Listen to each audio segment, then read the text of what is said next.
University మంచి భవిష్యత్తు కోసం తెలుగు విద్యార్థులు ఇష్టపడే యూనివర్సిటీ. కాల్ 9059052378 9059052379.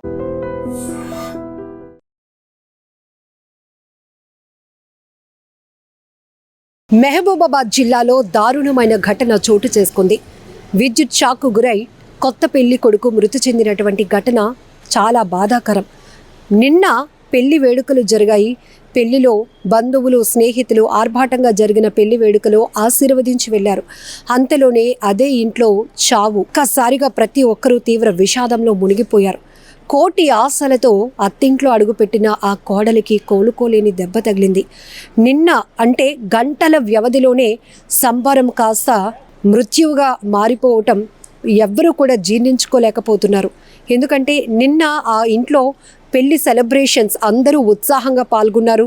ఆ అబ్బాయి పెళ్లి కొడుకు పెళ్లి కూతుర్ని ఆశీర్వదించి వెళ్ళినటువంటి బంధువులు అంతలోనే అతను విద్యుత్ షాక్కు గురై ప్రాణాలు విడవటంతో అంత్యక్రియలు చూడాల్సి వస్తుందని ఎవ్వరూ ఊహించలేక గుండెలు అవిసేలా రోధిస్తున్నారు.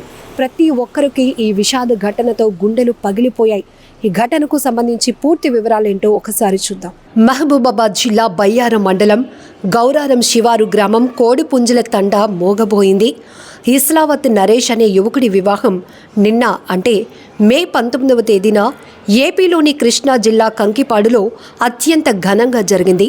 పెళ్లి అనంతరం వధూవరులు బంధువుల సమేతంగా రాత్రి కోడిపుంజుల తండాకు వెళ్లారు. ఈరోజు రిసెప్షన్ కోసం భారీగా ఏర్పాట్లు కూడా చేశారు. అయితే ఉదయం కాస్త ఆలస్యంగా లేచిన పెళ్లి కొడుకు నరేష్ ఇంట్లో నీళ్లైపోయి మోటార్ పెట్టేందుకు వెళ్లి విద్యుత్ షాక్కు గురయ్యాడు. మోటార్కు సరఫరా అయ్యే విద్యుత్ తీగ నరేష్కు తగలటంతో షాక్కు గురై ఎగిరిపడిన నరేష్కు తీవ్ర గాయాలయ్యాయి. వెంటనే అపస్మారక స్థితిలోనికి వెళ్లిపోయాడు.